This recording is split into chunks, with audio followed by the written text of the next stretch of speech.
1, 2, 3. Assalamualaikum warahmatullahi wabarakatuh. Kami dari kelompok 4 ingin mempresentasikan hasil materi kami, yaitu fermentasi. Yang akan dibacakan oleh pemateri pertama yaitu Rahma. Teknik pengunduhan hasil teknologi fermentasi. Fermentasi adalah proses bioteknologi yang memanfaatkan mikroorganisme untuk mengubah bahan organik menjadi produk tertentu seperti alkohol, asam, enzim, antibiotik, atau biomasa sel. A. Fermentasi tradisional. Fermentasi tradisional dilakukan dengan cara sederhana tanpa kontrol ketat terhadap kondisi seperti suhu, pH, atau kadar oksigen. Biasanya menggunakan bahan alami dan mikroba alami dari lingkungan. Materi kedua yang akan dibacakan oleh Hanifah. Contoh produk tempe menggunakan Diopus oligosporus. Tape singkong atau tape ketan menggunakan Saccharomyces cerevisiae. Kecap, tauco, dan yogurt. Ciri-ciri: menggunakan bahan dan alat sederhana, tidak steril, proses alami dan spontan, tidak memerlukan kontrol ketat. Keunggulan: biaya murah, mudah dilakukan, ramah lingkungan, produk memiliki cita rasa khas alami.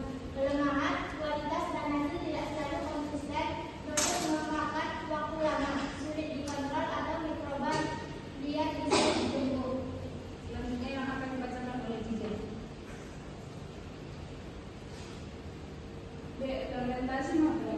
Fermentasi makro dilakukan secara terkontrol di dalam bioreaktor dengan pengaturan suhu, pH, oksigen, dan nitrogen yang ketat. Digunakan dalam industri farmasi, makanan, dan bioteknologi. Contoh produk antibiotik atau penisilin, streptomycin, enzim industri, amilase, protease, bioetanol, asam sitrat, vaksin insulin. Ciri-ciri: menggunakan kultur murni mikroorganisme, menggunakan alat fermenter yang dapat mengontrol kondisi lingkungan. Sterilisasi dilakukan untuk mencegah kontaminasi. Keunggulan: hasil lebih konsisten dan berkualitas tinggi, dapat diatur sesuai kebutuhan industri, efisiensi tinggi. Kelemahan: biaya perawatan dan operasional tinggi, memerlukan tenaga ahli. Selanjutnya yang akan dibacakan oleh Amran. Peningkatan skala fermentasi. Peningkatan skala adalah proses memperbesar volume produksi dari percobaan laboratorium menuju skala industri tanpa mengubah kualitas produk. A. Skala laboratorium. Volume beberapa mililiter hingga 10 liter. Tujuan: penelitian, optimasi kondisi fermentasi, alat fermenter kecil, saset, tabung conveyor. Ciri: fokus pada parameter dasar seperti pH, suhu, dan waktu fermentasi. Selanjutnya yang akan dibacakan oleh Pudin. Skala plant atau filler plant. Volume 100 sampai 1000 liter. Tujuan: uji coba sebelum produksi besar. Alat fermenter filler yang milik industri namun lebih kecil. Ciri: menguji kestabilan proses, efisiensi biaya, dan kualitas produk. C. Skala industri. 1. Volume ribuan hingga puluhan ribu liter. Tujuan produksi massal. 3. Alat bioreaktor industri dengan sistem otomatis. 4. Ciri: menggunakan sistem kontrol komputer, proses berkelanjutan, sterilisasi otomatis. Selanjutnya yang akan dibacakan oleh Visia. Jenis fermentasi. A. Fermentasi substrat cair atau submerged atau fermentasi. Ciri-cirinya: 1. Mikroba tumbuh di dalam media cair. 2. Cocok untuk mikroba seperti bakteri dan ragi.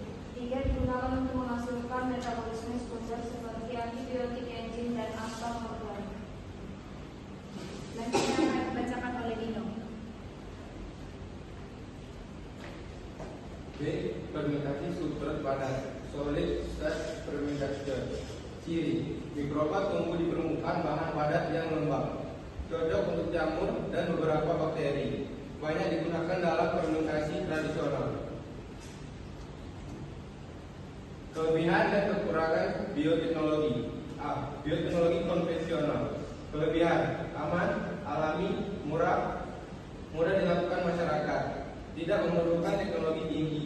Kekurangan: hasil terbatas, tidak efisien untuk produksi massal, rentan terhadap kontaminasi dan variasi hasil. Selanjutnya, bioteknologi modern.